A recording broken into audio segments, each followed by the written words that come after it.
Well, hello everyone. Happy Sunday to you. This is Green Bean.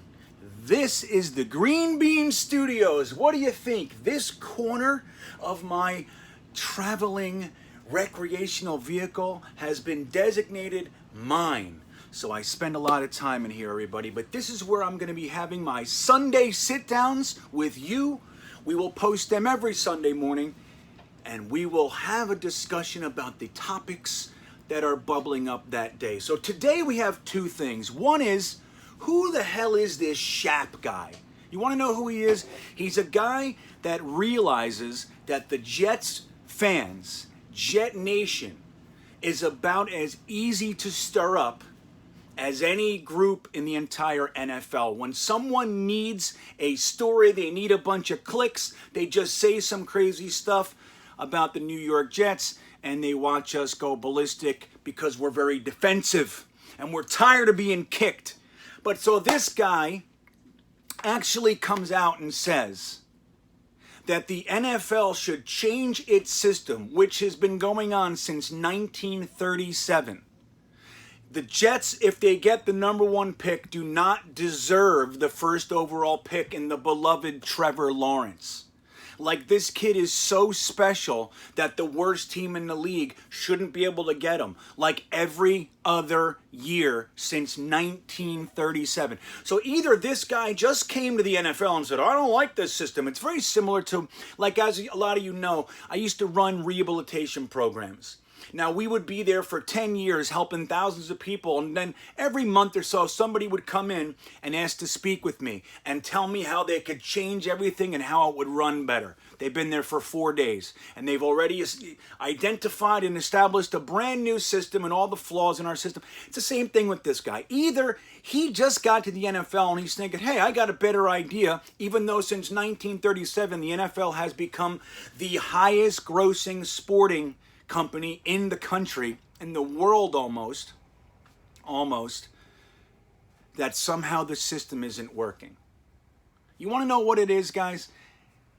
He's a Jets hater, okay? And there are lots of them. But even deeper than that, I don't even think he really cares so much about the Jets. He only knows that if he says some crazy stuff like this, we're going to defend ourselves. So what's happened? I've seen that tweet retweeted at least 10 times in my own little tiny chunk of the Twitter sphere. I can only imagine how wide this has spread throughout Twitter and Instagram and Facebook and everything else. So, goal achieved, but let me just comment toward it. Go screw Mr. Schapp. You don't know what you're talking about. And number two, Trevor Lawrence, if we do get the number one pick, he's going to come to the Jets, and you'll see what Joe Douglas does with him.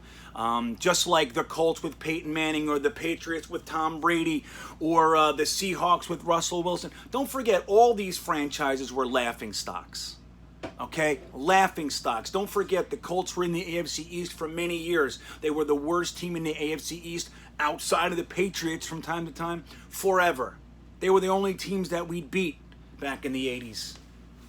So there's that. Number two, Bill Cowher has come out today after the Boomer Esiason rumor, the Boomer rumor, and he said, I have no interest in coaching. Pretty cut and dry, isn't it? But then he said this, and this was the first little chunk of information that actually made me go, huh. He said, I have too much respect for the coaching position as it stands to speak about a job that isn't opening. In other words, I'm not going to talk about taking a job which another guy already possesses. So I will say that I am not interested in any job that's open. I love words. I love them. I think words are so incredible when used properly. If you just take things at face value, you can hear a whole bunch of stuff. You hear stuff. But if you take a second and look at the words, you hear more stuff. Now, what I hear is this. I'm going to be the coach of the Jets. That's what I hear. But seriously, though, Why say it that way? He could have left it at, I have no interest in coaching. It would have been done. And then he added, I have too much respect for the coaching position to speak about a job that isn't currently open. I will say I have no interest in coaching any job that's open. So not the Texans, not the Detroit Lions, not the Atlanta Falcons. But that leaves us.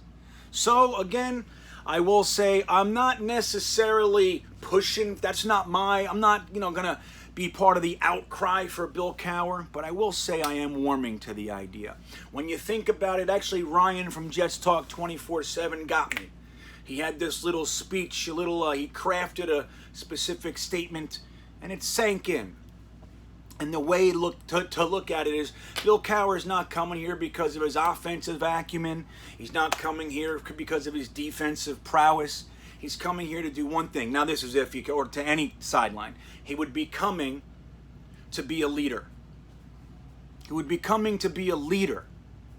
The offense, defense, quarterback, coach, linebackers, coach, all that stuff, he would hire people, but he would manage the entire operation. You want to know the last time we had that, guys? Bill Parcells.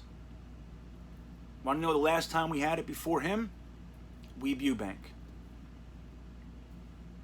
It's the truth. Even Walt Michaels and Joe Walton, they had specialties. Bruce Coslett just coached the Super Bowl attending Cincinnati Bengals. Pete Carroll was our defensive coordinator.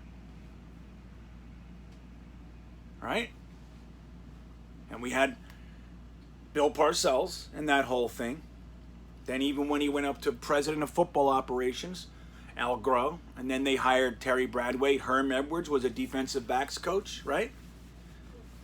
Eric Mangini, was the defensive coordinator for the New England Patriots under Belichick. Then we had Herm Edwards, Rex Ryan. Everybody knows what he did. And these are the types of guys that hire someone to run the other side of the ball. We just saw it with Greg Williams, right? We saw Adam Gase on that call. He said he was gonna call a timeout, but he didn't have time. He had plenty of time. He was looking the other way. He was walking down the field. He had no intention of calling any timeout. Sorry, I'm about to be interrupted. Sunday morning sit-downs are a little bit different. So anyway, we're tired of having a guy who only does one thing. Bill Cowher, if he should come, would run the whole thing as a president, as a CEO, as a leader. Let the offensive guy do offense, let the defensive guy do defense, and he'll just be the head coach. That idea I like. So there you have it. He did not close the door, which he had the opportunity to, and that's the first thing that makes me think this thing might have legs. Anyway, we have Jamal Adams and the Seahawks coming to town today. We better lose, but I would love to see Jamal Adams get crushed in the process. How can that happen? Well, let's run to Mekhi Becton's side, give the ball to Ty Johnson, let Mekhi Becton pull, and let Jamal come rushing in like he does, and Mekhi Becton squash him, step on him, roll over him, and throw him out into the sideline. That's what I'd like to see. Just once. That's all I need. Anyway, we're having our live stream today. Get on in there and hang out with us. All right, I got to slow down. Jet Nation's YouTube page. Just go to YouTube and type in Jet Nation, and you'll see our live stream there. Click on it. You can comment. We hang out all day. It's a good time. See you there.